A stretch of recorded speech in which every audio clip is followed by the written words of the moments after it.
Hello everyone, welcome to my channel English grammar tutorial.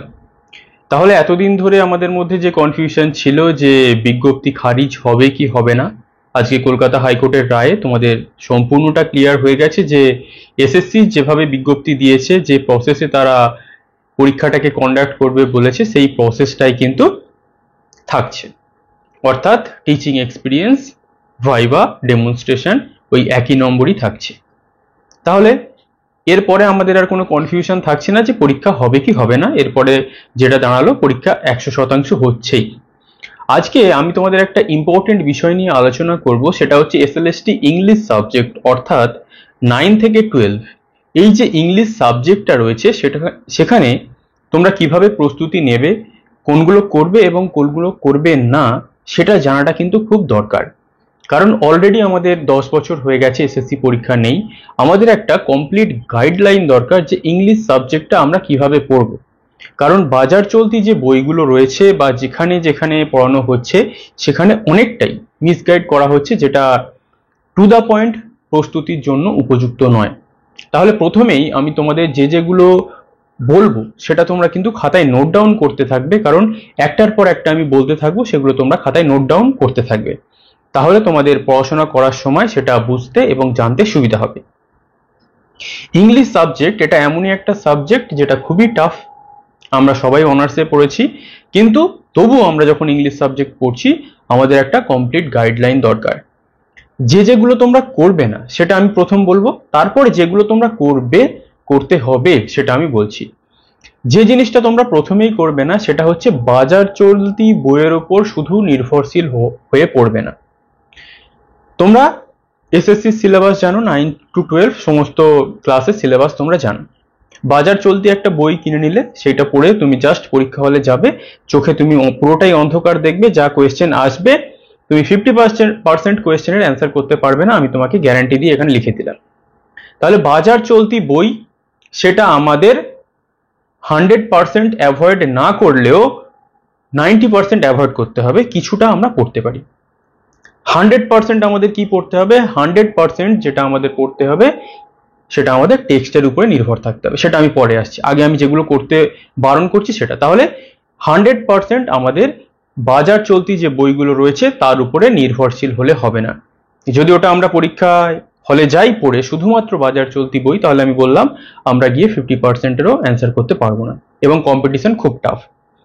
Second যে জিনিসটা আমরা করব না সেটা তোমরা দেখবে, কোনো টিচার পড়ানোর সময় বা কোনো যে বাজার চলতি বইগুলো রয়েছে সেখানে একদম ধরো সাপোজ ধরে নাও আমি একটা কোনো পোয়েম ধরলাম বা কোনো নোভেল ধরলাম বা কোনো ড্রামা বা কোনো শর্ট স্টোরি, সেখানে অথর সম্পর্কে একদম মহাভারত লেখা আছে। এত কিছু আমাদের জানার দরকার নেই।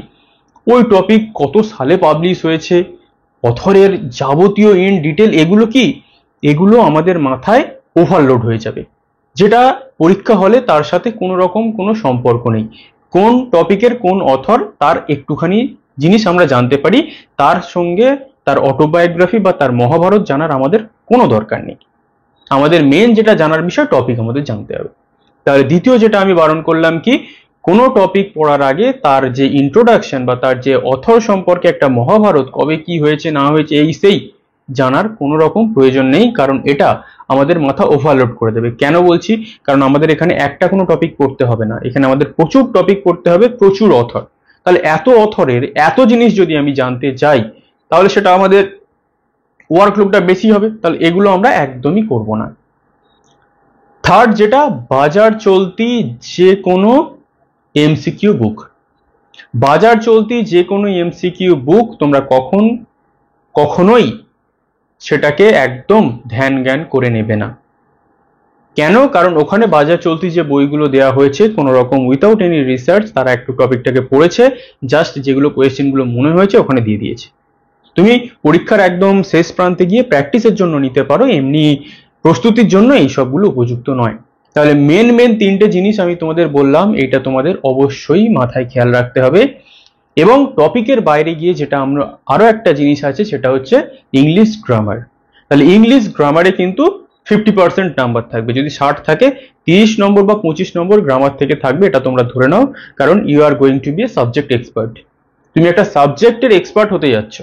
তুমি ক্লাস 9, 10 বা 11, 12 পড়াবে, তুমি যদি গ্রামাটিক্যাল নলেজ না জানো ইংলিশের, তাহলে তোমার সাবজেক্টের এক্সপার্ট হওয়ার কোনো অধিকার নেই। তাহলে ইংলিশ গ্রামার আমাদের ভালো করে জানতে হবে। এবং এখানেও একটা ট্যাকটিক্স রয়েছে, যদিও আমরা ওই আবারও বলছি, বাজার চলতি যদি কোনো বই, পিকেতে সরকার বা এমনি আরো যেসব বই আছে, পিসি দাস, এইসব যদি আমরা শুধু এইগুলোর উপরে নির্ভরশীল হয়ে থাকি, তাহলে আমরা কোনোদিনই গ্রামাটিক্যাল নলেজ আমাদের ক্লিয়ার হবে না। গ্রামাটিক্যাল নলেজ আলাদা বিষয়। আমরা স্কুলে যেভাবে পড়তাম বই দেখে দেখে, ওই রকম ভাবে গ্রামাটিক্যাল নলেজ এখানে কাজে লাগবে না। কারণ এখানে তুমি সাবজেক্ট এক্সপার্ট হতে যাচ্ছ। এখানে তুমি অন্য কোনো কম্পিটিটিভ পরীক্ষা দিচ্ছ না যেখানে মোটামুটি ইংলিশ গ্রামার পড়লে হয়ে যাবে। এখানে তোমাদের ইন ডেপথে ঢুকতে হবে। তাহলে এই জিনিসটা যেন মাথায় থাকে। তাহলে এই 4-5টা পয়েন্ট একদম অ্যাভয়েড করতে হবে। এরপরে তাহলে এর রেসপেক্টে আমরা কি কি করব? প্রথমে যেটা আমরা বলেছিলাম, বাজার চলতি বই পড়বো না। তার পরিবর্তে আমরা কি পড়বো? তার পরিবর্তে প্রত্যেকটা টেক্সট, সেটা পোয়েম হোক, সেটা নোভেল হোক, ড্রামা হোক, শর্ট স্টোরি হোক, প্রত্যেকটা টেক্সটের, বিশেষ করে পোয়েম, সেই পোয়েমের যে প্রত্যেকটা লাইন, তার ইনার মিনিং আমাকে বুঝতে হবে। যে যে ওয়ার্ড আমি জানি না, সেই ওয়ার্ডগুলোকে আমাকে নোট ডাউন করে রাখতে হবে, যাতে আমার পরবর্তীকালে রিভাইজ করতে সুবিধা হয়। এবং সেই ওয়ার্ডগুলো শুধু মিনিং নয়, তার ইনার মিনিংও আমাকে জেনে রাখতে হবে। আর না হলে পোয়েম থেকে যা প্রশ্ন আসবে আমরা একটাও করতে পারবো না। তাহলে যেগুলো পোয়েম আছে প্রত্যেকটাকে এই একইভাবে পড়তে হবে। তার অথরের যাবতীয় বৃত্তান্ত আমার কোনো প্রয়োজন নেই, কিন্তু যেটা পোয়েম আছে সেটাকে আমাদের ইন ডিটেলে জানতে হবে। তার প্রত্যেকটা লাইন বুঝতে হবে, তার প্রত্যেকটা লাইনের মিনিং যেন আমি জানতে পারি। এইভাবেই পোয়েমটা পড়তে হবে। নাহলে পোয়েম থেকে যে 10 থেকে 15 নাম্বার আসবে, আমরা হার্ডলি হয়তো কিছুই করতে পারবো না। আমরা আদৌ কিছু করতে পারবো কিনা তাও সন্দেহ রয়েছে।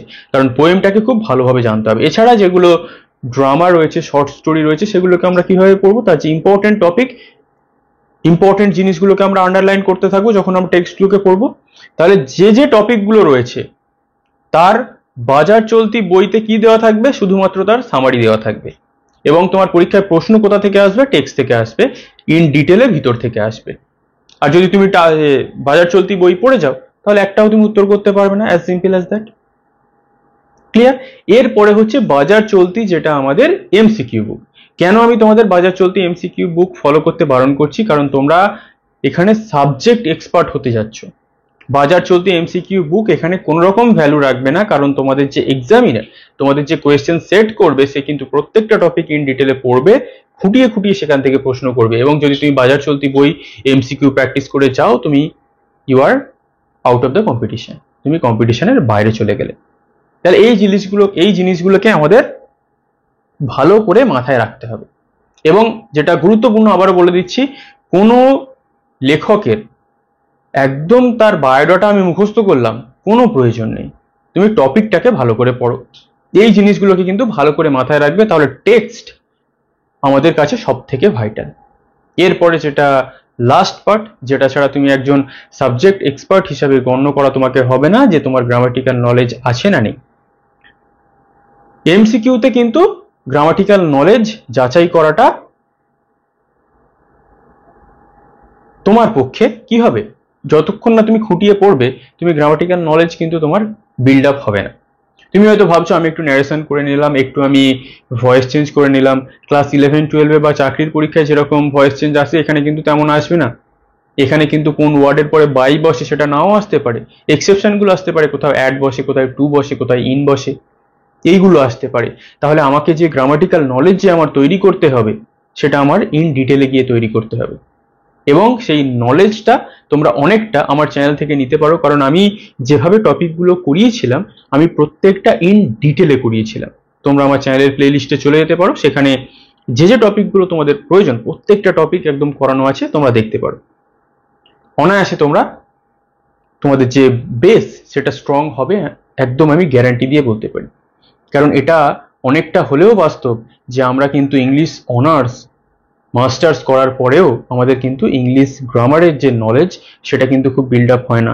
আমাদের যদি একটু ঘুরিয়ে দেয়, এখানে সাবজেক্ট ভার্বের এগ্রিমেন্ট কি হবে, এত এত রুলস আছে, আমরা কিন্তু অনার্স বা এমএতে কি করি, একটু পোয়েম বুঝে নিলাম, নোভেল বুঝে নিলাম, নোটস মুখস্থ করলাম, পাস করে গেলাম। এইরকম ভাবে কিন্তু আমরা অনার্স বা এমএটাকে উতরে যাই, এবং আমরা খুব গর্ব করে বলি যে আমরা ইংলিশ অনার্স। এরকম ভাবে কিন্তু 9, 10 বা 11, 12 তুমি চাকরি পাবে না। তোমার চাকরি পেতে গেলে তোমার যে ডেপথের নলেজ সেটা তোমাকে যাচাই করাবে গ্রামার। এবং সেই গ্রামারটা আমাদের কিভাবে করতে হবে, ইন ডিটেলে গিয়ে করতে হবে।